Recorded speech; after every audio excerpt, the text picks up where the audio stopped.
everyone. Good morning, good afternoon, and good evening from wherever you're joining, which parts of the world. So, today we're going to chat a little about what we call futurist intelligence and interoceptive awareness.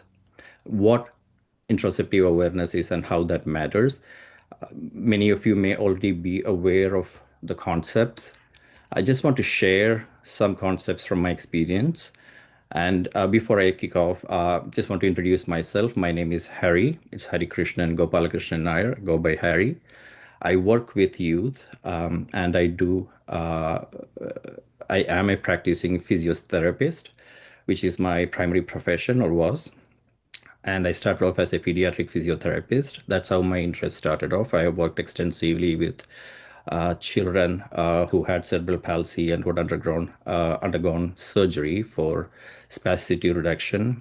That was my introduction to youth from that perspective. And coaching happened a while later. And my specialization is in chronic pain management, people living with chronic pain for over 10, 15 years. And I found over the years, 20 plus years of working with people living with chronic pain, caregivers, youth, young adults, how pain impacts their life and how awareness and a coaching lens has made tremendous difference to their lives and their quality of life. So I want to impart a bit of that, share with you, get your sense on what you're experiencing as coaches, as adults dealing with youth. You may have children of your own journey, your own questions, your own struggles. This is more of a platform to share those queries, questions as we are developing, as we are reworking the youth, the future of youth coaching. So that's really the objective. So let's start off. So what exactly are we looking at right now in terms of the space that we are in? And I'm going to draw a little bit on NLP. On a root of the program that we're developing is based on the Science and Sanity, Alfred Korzybski's general semantics, which essentially gave us that first draw, which we saw, the map is not the territory, right? That's going to be just the theme, and many of you are familiar with that phrase, the phraseology. But what does that mean to us as coaches right now? We have extensive literature, extensive research on what works in terms of reframing and in terms of checking our own biases. And this today is just an opportunity for us to delve a little deeper into what has changed, especially over the past 5 years, post pandemic, the current global uncertainty, the current changes in terms of where the future is leading us. Let's explore that. So I just want us to take a minute just to think about the year 2000, Y2K. I'm of the, I'm a Gen X. I was born in 1980, 81. From there to now, we have seen a lot of shifts. And I remember Y2K, and I shared this in LinkedIn. Uh, it made me, it gave me a bit of pause just to think about. I was probably 19 at that time. The feelings, the emotions, the anxiety that it produced, not knowing what tomorrow is going to be. It was New Year's Eve. We were all wondering what was going to happen. So I just want us to think of a young person right now. I'm going to bring it back to now to see what map were we handed. We grew up before the time of technology, the advancement of technology as we know now. Now, I want us to think about a young person that you know very well who was born probably after Y2K. What maps were they handed? They were born into a digital era. And what world are they inheriting now? What are we passing on to them? That's really the question. The three questions I want you to hold in your minds are: what map were they given for navigating the world? Essentially, what were they told success looks like? Now, does that map still hold true? And if the map and that terrain do not match, what do we call that gap?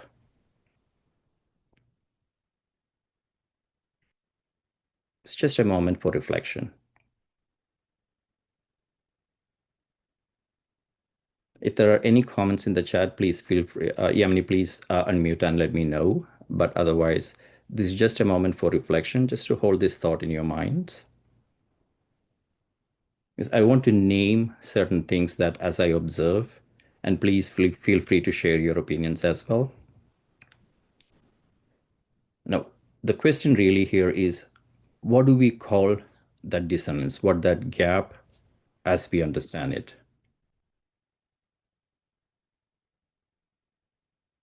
I want us to again reflect on the times we are in right now.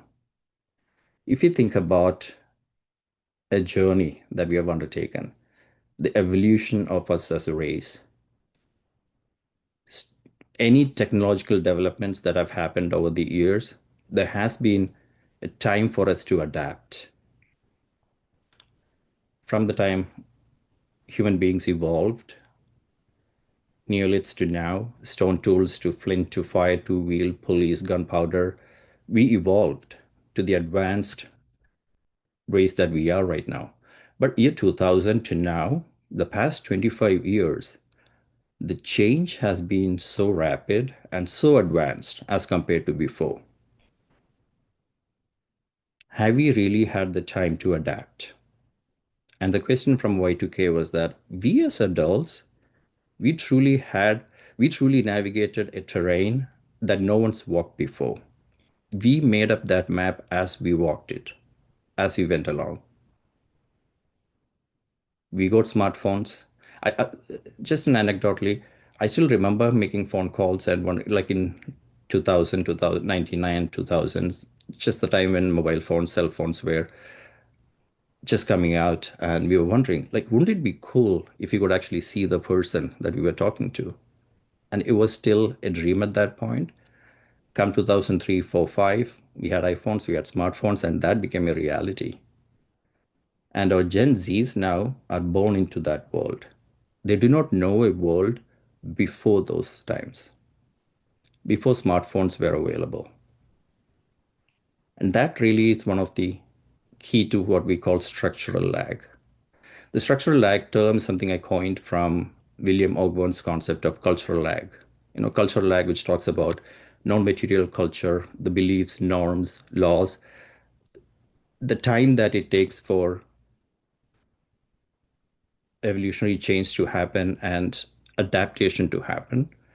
But for our youth now, they are formed, they were born into this world. So there is a difference between adaptation and formation. That's what we really would like to look at today.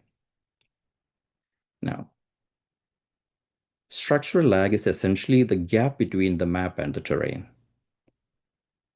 The change, the pace at which the world is changing today is creating anxiety. And I'll pause here. This is something we need to look at, or we need to maybe noodle on a little bit. If I said this, are there any disagreements that the youth and us as adults, that we are experiencing anxiety in different forms, ways, shapes? Would that be true, or are there any disagreements?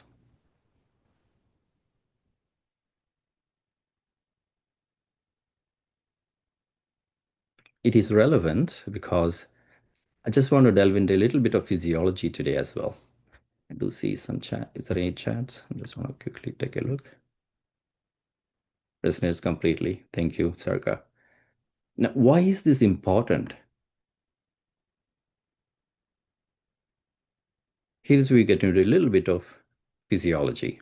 And I'm just going to make it very brief. But what we really want to look at, yesterday I was attending one of the webinars with Ram, and we talked about yoga for philosophy leaders, and we talked about the nervous system.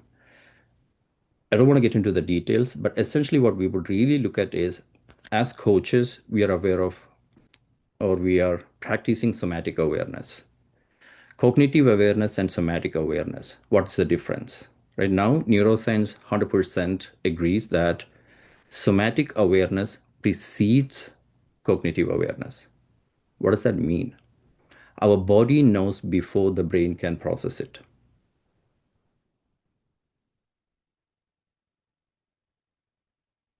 And this is what I would really like us to take away when a youth, forget a youth, like an adult, when someone tells us, I'm anxious or I'm stuck, I feel dread. We as coaches, how do we reframe that? Or do we even need to reframe it? What do we do? That's where the understanding of how the nervous system works really helps us. So the central nervous system, which is our brain or the brain and the spinal cord, where information gets processed and the impulses travel down so we can act according to what impulses our brain's telling us. It is a pathway essentially from our ANS, the autonomic nervous system, which constitutes of the sympathetic and the parasympathetic nervous system. The parasympathetic nervous system is the automatic life support, the stress, the fight or flee, freeze, and fawn responses. Essentially, this is felt in the body. Think of a jellyfish and its tentacles. You know, so our body perceives the surroundings, takes the impulses from it, sends it to the brain. The brain interprets what those signals mean, gives us a signal saying this is how you should react. And here is the crux of it. Yeah, nonverbal communication is critical when working with youth. Yes. And interpreting that nonverbal communication is the message today. That is interoceptive awareness. Interoceptive awareness is making sense of what the body sensations are telling us. I'm moving to the next slide quickly here. This gives us a little more understanding of what systems control what. So when we are hungry, we eat. When we are thirsty, we drink. It's essentially listening to the body and acting accordingly. Now let's take anxiety. So generally when we hear anxiety, the first response from us is it's a pathology. It's a problem to be solved. And I'm going to pause again to see if there are any other opinions. Please feel free to send in your thoughts, your responses, because this is important for us, I feel, at least in my opinion. So anxiety, how I'm going to reframe that is anxiety can be a normal response, especially in youth. So I'm going to bring back the technological advancements, the rapid flux, the changes to say, imagine a young person, 15, 16, 17, going through these massive advances, not knowing what the future is going to look like, while they're also dealing with their internal physiological growth changes, the hormonal changes, the raging hormones, as we call them. They create, there are biochemical changes that massively determine their behavior. So the core physiological responses, of which one can be anxiety. Anxiety and excitement. Let me reframe it. Anxiety and excitement produces the exact same physiological changes within the body.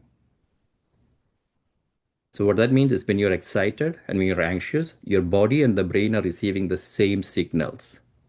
The difference is in how we interpret that.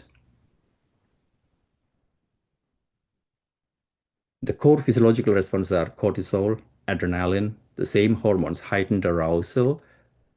The body cannot easily distinguish between the two states from a pure physiological perspective. But how we frame it, anxiety can be seen as a stress response, as a threat, whereas excitement can be a challenge.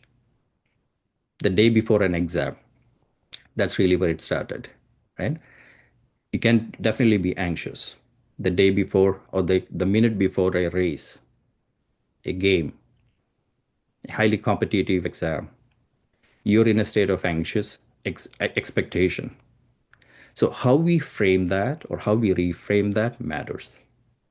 So understanding that when someone tells us, I'm anxious, it need not be a pathological response. It could be a normal physiological response. And for our youth today, if we as coaches can understand that it is absolutely normal to feel anxious. And if we can give them the terminology, the verbiage, what is anxiety? How does anxiety show up for you? What are you feeling? What are you experiencing in your body? Can you give a little more descriptions for anxiety? That takes us to the next level. That goes beyond. That takes us from the physical, from the somatic awareness to the next level, the emotional literacy piece. The emotional literacy, and we will get to that right now. So, anxiety could be a systemic reading, not a pathology. Can anxiety be interpreted as a signal? What is the body trying to tell us? And that's the sum and substance of today. So, what can we do about this? Having an understanding of what happened, our educational system, currently as it holds true for youth. So, here I'm just going to take a moment again to give a little more background. This was created with my partner, who is a higher secondary school principal. So, we have our ears to the ground as to what's happening with the youth right now. So we have to delve back. We have to dig deep into what the pedagogies are of today. The educational system, this is global, not just in the West, in the East, or in the Far East. This is global. The educational system created today is essentially to assist with a workforce that really needed credentials to create workers or productive employees who could follow instructions, who could follow merit-based, a meritocratic society. And that's where really the technological advancements of today, and especially artificial intelligence, has stepped in and created changes or challenges. A professional degree in 2000 was a guarantee towards a predictable job. Is that the case today? And that's what really we need to sit with to wonder, what advice are we giving to our youth? And here I would like to share a personal story. A youth that I was working with for over past 2 years, 10th grade, she passed 10th grade and she's very clear on what she wanted to do after 12th, wanted to take up computer engineering, wanted to do AI research in that field. She just cleared, or she just, well, last year was attempting 12th grade exams and was so thoroughly confused. And to be very fair, I don't have an answer. I don't know what the next 20 years is going to bring, what jobs will be available. What we could do was to sit with, I had to sit with the young person to understand, what are your interests, what areas could you do, what you could excel in despite the changes that are happening. So to bring out the who of that person. And that is and that is possible. And how?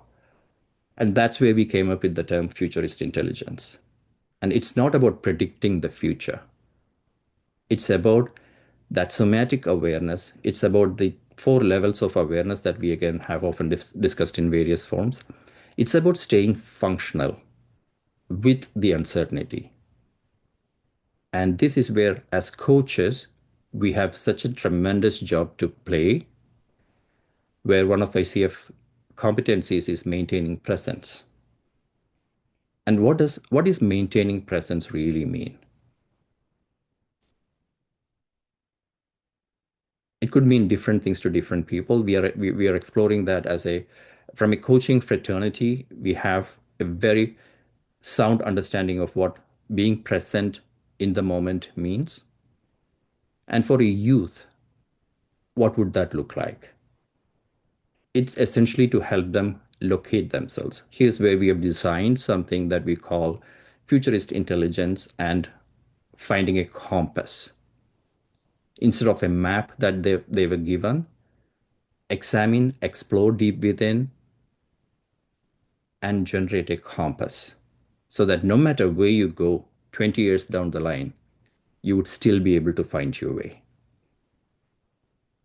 It starts with that self-location piece.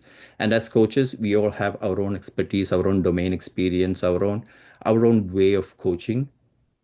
We can use that to identify or help someone navigate to find, explore themselves to understand where are you right now. We are all set on our 5-year, 10-year plans. But what does the current moment look like? Who are you and how did you get to be where you are? And that's where the value discernment comes in. What values do you hold to? What are the values that are driving you? And we have a small exercise that we can go through together to understand and discern those value systems. From there, how do you move towards one small step? What is within your control? What is it that you can do right now that can give you that belief that no matter what life throws at you, you can successfully navigate that? From there, moving towards discomfort tolerance. That's more for us as coaches. And especially working with youth, I have faced this, and I know a lot of others that I've spoken to have faced this. It's really difficult when an adult or a youth, let's say, tears up in front of us. They are in a state of emotional dysregulation. How do we hold the space?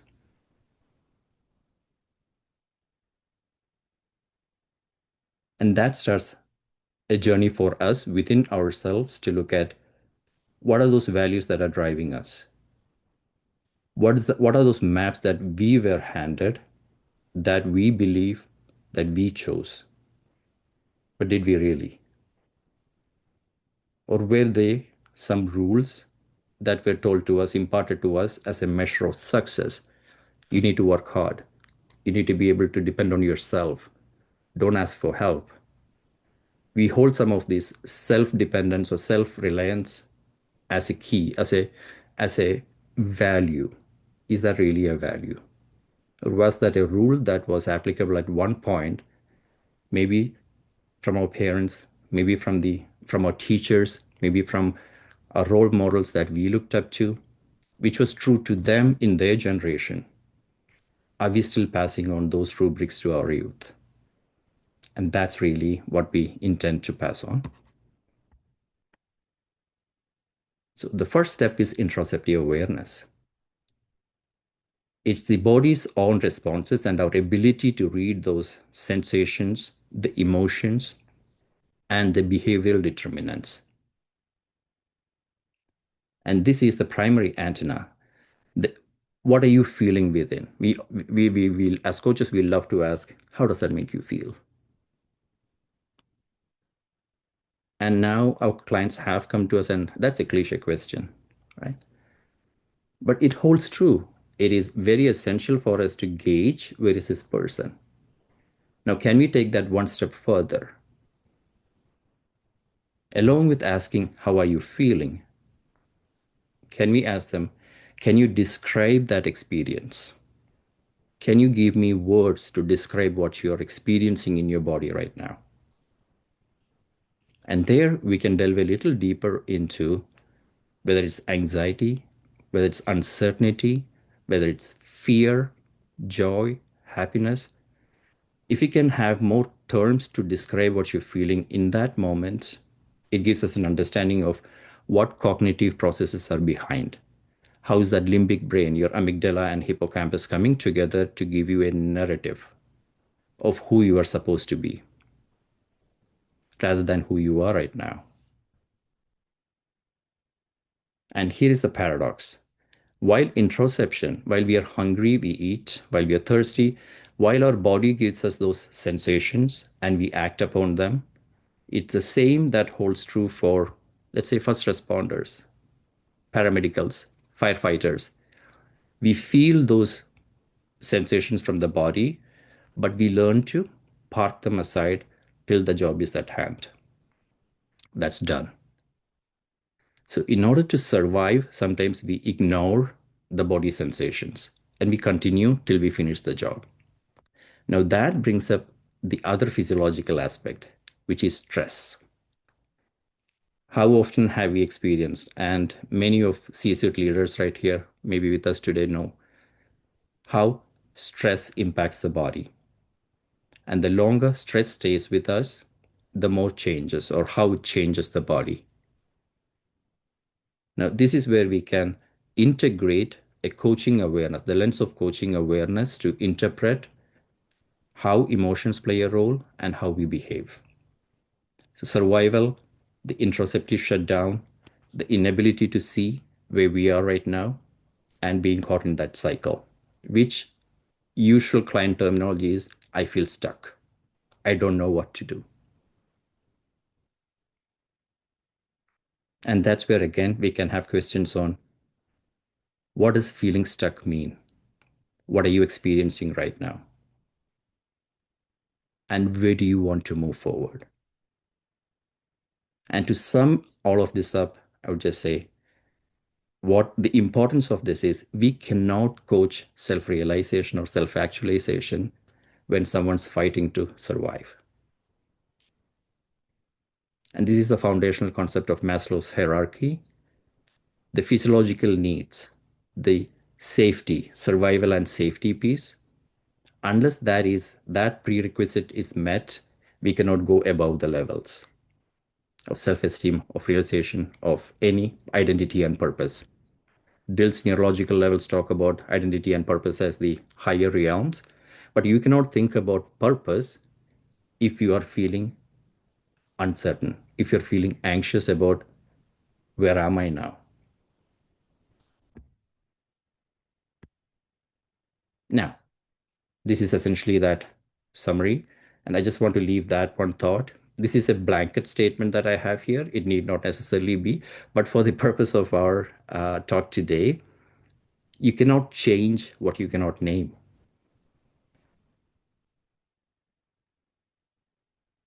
You need to be able to identify what's happening within, where are we right now, if you want to progress. And emotional literacy is the second step. The subconscious clarity comes after. Yeah. I just want to leave that one thought. Again, we can argue semantically, there are multiple arguments, but for the sake of simplicity, I've just used this because changing, again, like those who really deal with metacognition, we know for a fact that the subliminal changes happen before we are even aware of it. But we're just talking about cognitive. For a youth, someone who is going through hormonal changes, adolescent, puberty, sexual identity, gender identity, we cannot change, we cannot coach them to be self-aware and self-realize themselves if they are struggling to feel, if they're struggling to name what they're feeling. So I'll just, if you forget everything else, this is maybe one thing you can take away. You need to be able to name what you're feeling in order for you to move to the next step. And you can't change what you can name. Okay. Any questions? I'm going to pause here to see if there are any questions. Any thoughts that come up for people? Because in the next 10 to 15 minutes, I would like for us to do a simple activity, again, to explore, go deeper within ourselves to see if we can name certain things.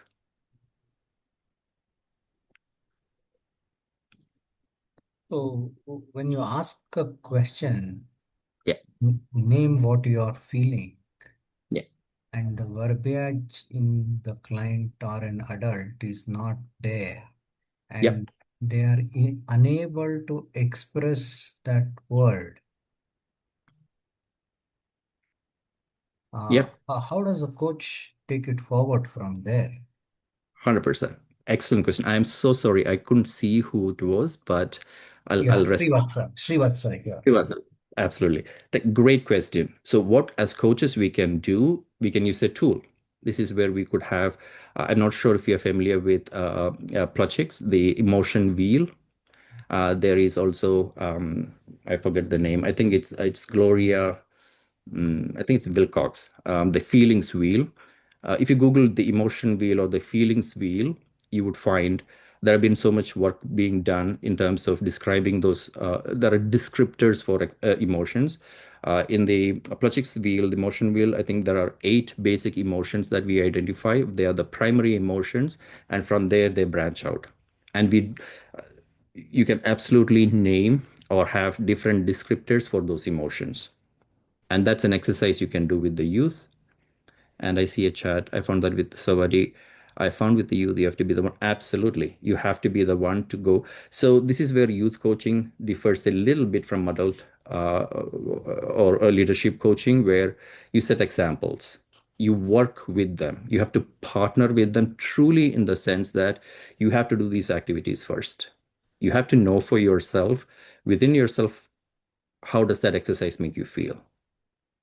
So these are the workshops you can conduct. There are certain tools. So the wheel of life, as you call, right? And at I2is, we have what we have devised as the I am wheel. We talk about, say, values, beliefs, all of that. And one part of that is a growing edge. So to Savari's point, like I usually tend to go with what is a growing edge for you? And I would share first, I am still trying to learn to articulate better, to keep subject matter at hand, be objective, and be able to talk to somebody without my emotions coming in first. It's a lifelong skill. So you talk about growing edges. From there, you could go to emotional literacy. You can talk to them and ask them, is this something you have done? Or this is a reference material. Can you go through this? You can share that wheel and ask them, from this, can you pick some of those descriptors that best match your feelings, your emotions, your present state of mind right now? And for us with chronic pain, when we work with chronic pain, the initial assessment is a 1 hour assessment. And that 1 hour assessment, half of that is specially earmarked for, can you tell me more about your pain? Can you describe your pain?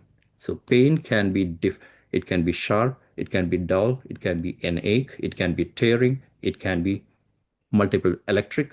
So based on what or how someone describes their pain, you categorize, is it neuropathic? Is it neuroplastic? Or is it allopathic? So there are different parts of pain that impacts different areas and different behaviors. Does that make sense? Okay. So I have, Srivatham. Yeah. Yes, thank you. Thank sorry. you. So I have a question in extension to what you were saying. Basically, like I'm just trying to kind of understand from like this development path of awareness that you talk about.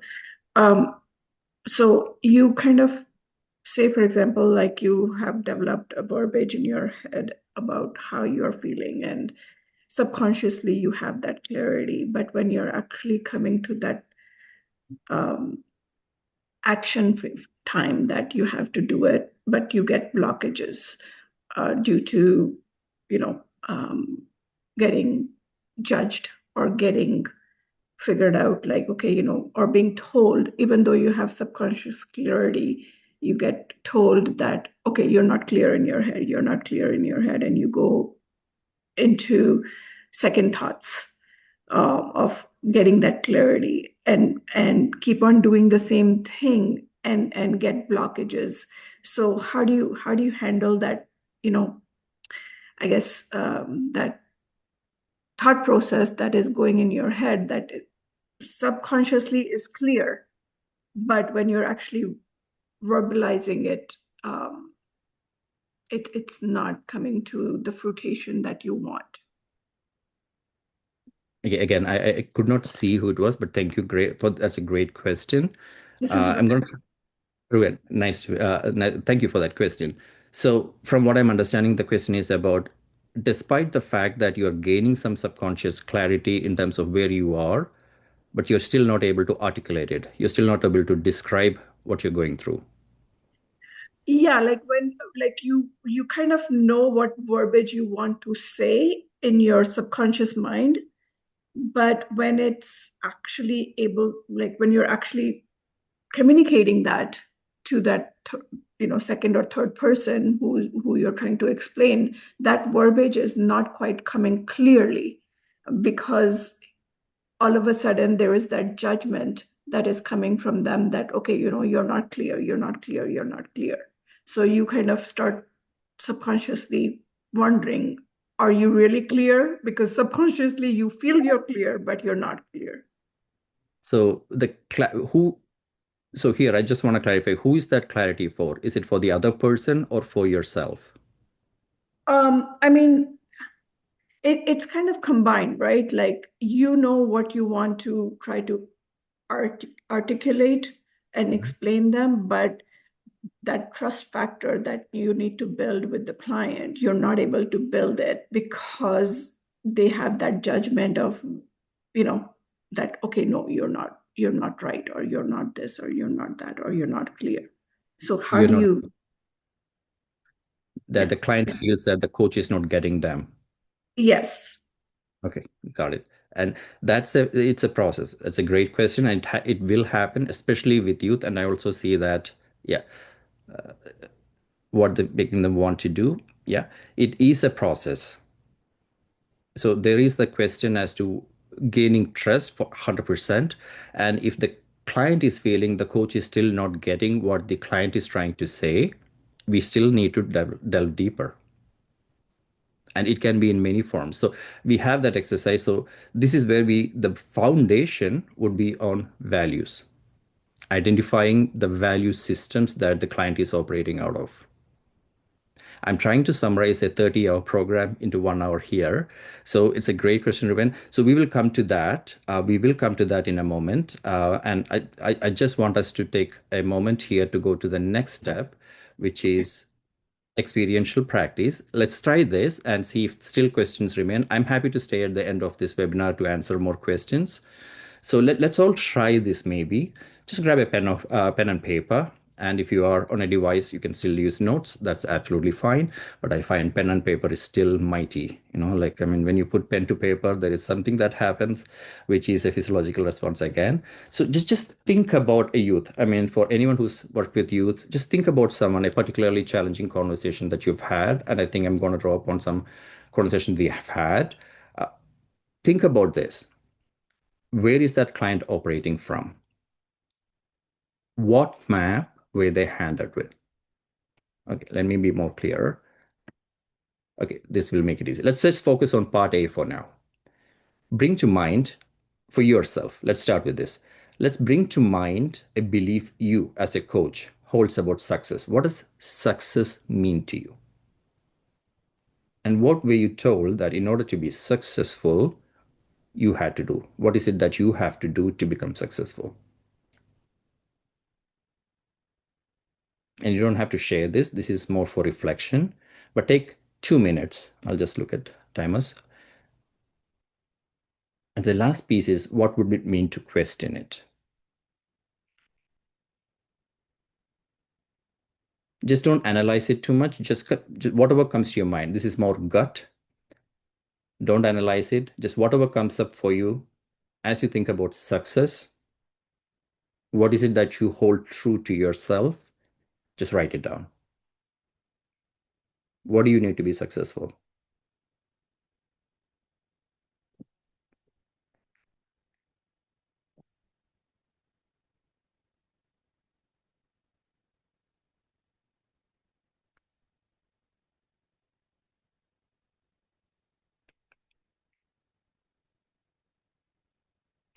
I'll give us 1 more minute.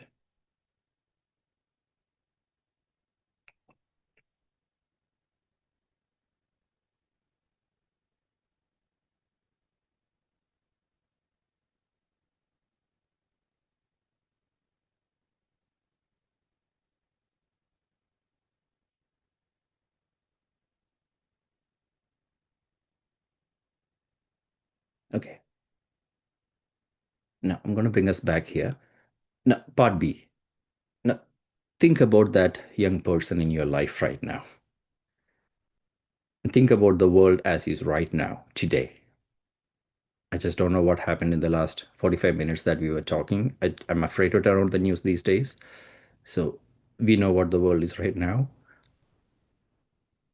Name 3 things about today that we as adults were told what success means to us does not account for. What will not hold true for the youth of today, what was really true for us in the past 25, 40 years. Just list 3 things down.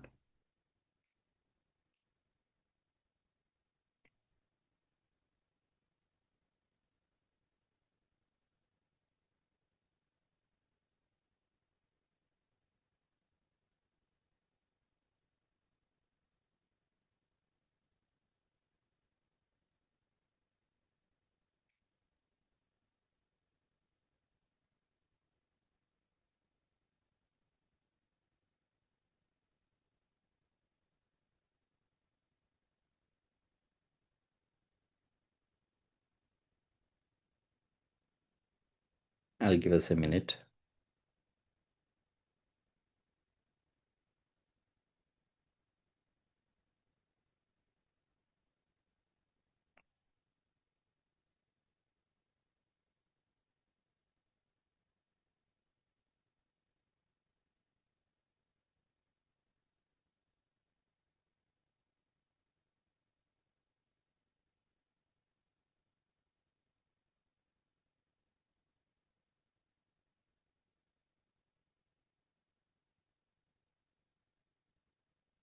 Okay.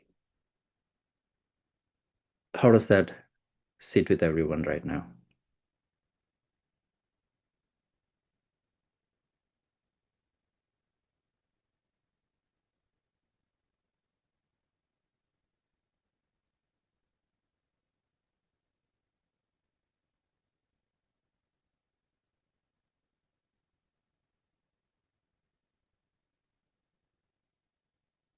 Now, I want us to come back to that last question on part A.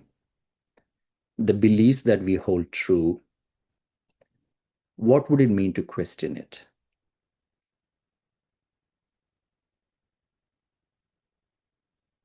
More empathy for today's youth here. Absolutely.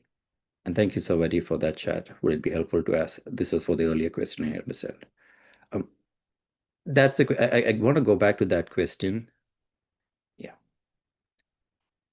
and that's very poignant, Savadi, and I can really see you are working with youth, because the youth of today are not turning to us or adults for answers.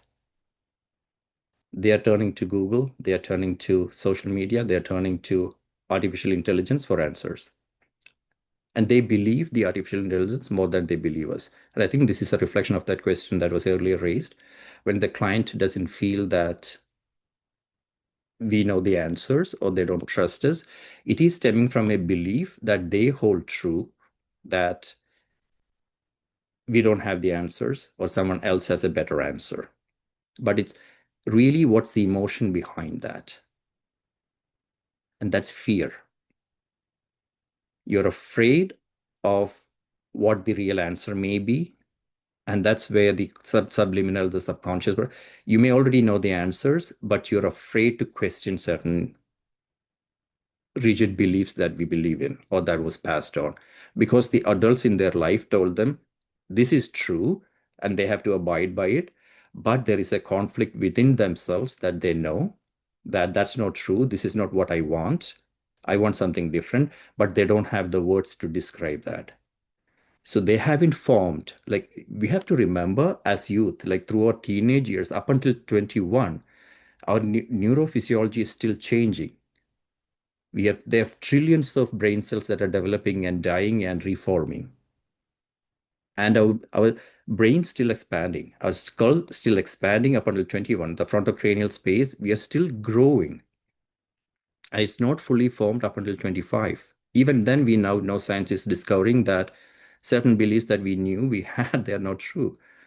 The neuroplasticity has proven like you can change and the neural system is adapting. So this takes us to the next one, building that compass. As coaches, what is that tool that we can use? To that question, what do we do when we feel the client don't believe us? What is that one question you would want to ask now? How would you go back to help them locate themselves? I'll give us 1 minute. This is for our own individualistic reflection. What question come up for you? What could you ask that young person with the empathy that we have just generated, the awareness that we just created, knowing that they're walking a path without even knowing how the world has changed, and the advices that they are getting is rooted in change? What questions can we ask them?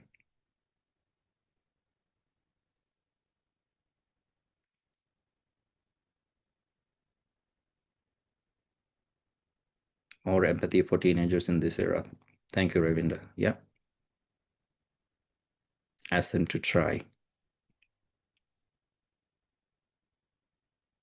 Yeah, that's a very potent question. I want to just comment on that. They are trying. They're more than trying. The youth of today are more than trying. They are leading. If anything, at the end of today, I just want to share that I am learning from them. The only way the future of youth coaching is learning from them. That's the paradigm shift I want to share from my experience. We cannot lead them. That's what I wanted to name. The world as we inhabit today belongs to them. What would make them feel safer? Yes. The purpose of youth? Yeah. Great. That's so here is us as we need to understand adaptation is different from formation. Our youth, they are formed, they were molded in the digital world, they're digital natives. We adapted. They are not adapting. They are evolving. They are already in here. They are going to lead tomorrow, and we need to coexist with artificial intelligence and our youth. We need to change the perceptions that we have of the past, the present, and our future cohabiting. And what we have is the experiential wisdom. And again, I'm going back to that earlier question. That's very difficult to translate. And the youth cannot just rely on experiential wisdom because the landscape has completely changed. So it has to be completely like ICF. This is where ICF core competencies are really valid. We need to be able to co-create goals. And to co-create goals, we truly need to understand the physiological responses. What does anxiety mean? What does uncertainty mean? How does that feel? More than feel, what are they experiencing in their body? So I would like to move, I would like all of us to move from feeling to experiencing. Yeah. Great questions. Uncertainty make you feel. And again, from feeling to experiencing. What is it that you're experiencing in your body? Can you let me know? Can you describe that to me? Feelings are essential. Feelings are when it becomes more indescribable. Experiences, we can have words. What are you experiencing? Can you give me names? Can you describe them to me? Great realization. Amazing. Okay. I know we are almost at the end of time. I would love to chat about this on and on. But again, so this was for that earlier question. So this is something that we do. This really, like what we find, the youth, we talk about values, but the youth of today does not truly. This is something I think that holds true for all youth. Like when I was 16, if someone asked me what my values were, that would be a totally different question as to what I would answer it now. But you could share this like a value selection activity. This is rapid fire. Again, for us, if you want to take, what time? We have 5 minutes. If everyone wants to take 1 minute just to pick, like scan through this, just write down 5 top values that govern you right now. Don't think. This is not thinking, this is experiencing. Just quickly scan, write down the 5 top values that come up for you that describe you as a person right now, in this moment, as who you are.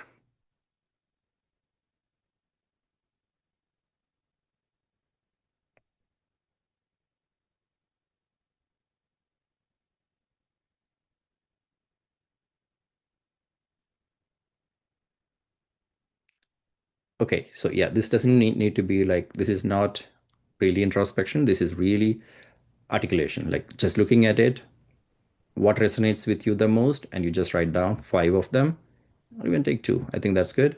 So where it matters most is the next one. This is the activity you do. Out of those 5 that you listed, just list them down and just answer for yourself. Did I really choose this, or was this handed over to me? Did I inherit this?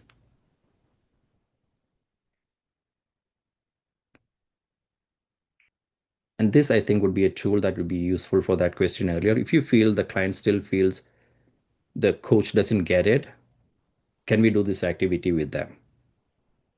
So this is where that crack happens, when we can share or show that what you hold true or what you believe could be imbibed. It could have been inherited. And again, then the question comes, so what is value? Like, what does value mean? And that's like, that's a whole session in itself. But a very simple question to clarify that for a youth, for this particular exercise, what I like to ask is, who are you when no one's watching you?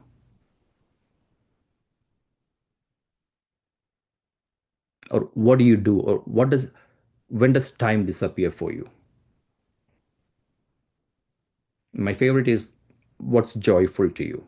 But again, then I find people don't get it, or like our youth may need more clarity. So then I ask, what activity, when do you feel time disappear? What makes you engrossed? Right? And that usually throws up some things which I can work with, or we can work with usually. Okay. All right. So that's really it. Bringing it all back together. Why this matters is, the moment anyone, youth or adults, we notice that we are carrying maps that we didn't draw or we didn't choose, self-blame loosens. It's, again, that's a very important question. I love that question earlier. It's a lot of, it usually comes from fear, or the lower or the more harmful emotions, shame, guilt, fear, apathy.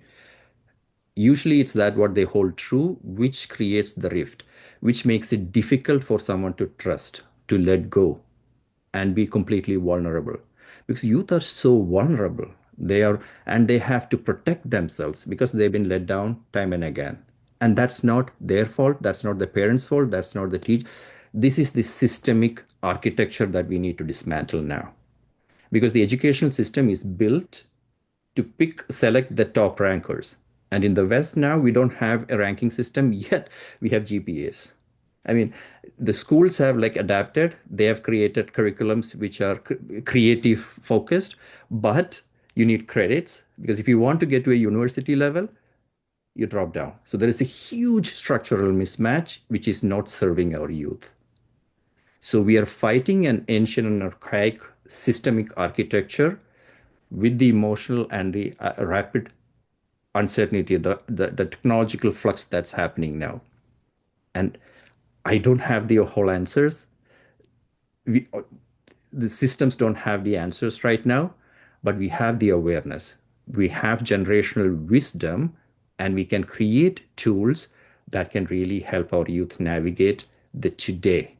And today is what could determine tomorrow. And this is really what we have really delved into. This is the program that we are creating. So with Coacharya, we are partnering and creating a youth coaching program, which we are hoping to launch July 8th. So more of that to come. But this is really what we are focusing on. What's the systemic reality? What does futurist intelligence mean?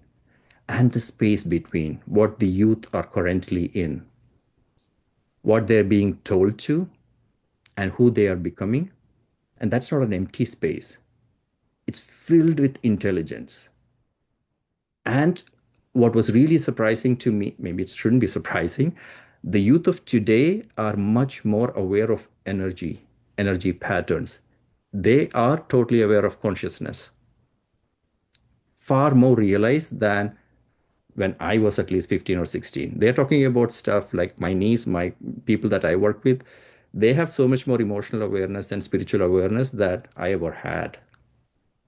Why? And the language, the lingo, like vibe, fire, lit, like they represent energy. They're talking the energy lingo, and we need to catch up. What we realized at 45, 50, 55, they already have it. And that's the wisdom that we are passing on. And and that's not woo. Now there is science, there is neuroscience behind this. And this is what we can use to create tools, create programs, create a safe, futuristic space that they can thrive in. And with that, I would like to end this session. Education is the acquisition of knowledge from the outside, and coaching, as what we do, it's the excavation of the intelligence that's already inside. They know, the youth already know. It's for us to bring it out so they can act on it. Thank you so very much for being here today, everyone. And I'll stop share. And I am happy to answer any questions that may come up right now. Thank you, everyone. Thank you. And if anyone's interested to more know or chat about, I can share my email. Please do feel free to email me, Hari at I2is. We started an organization. It's I2is, moving from I, the egocentric I, to the state of ease. Being present, the is ineffable. The worldview of is ineffable. It's indescribable. So it's an aspiration. Thank you so much, everyone.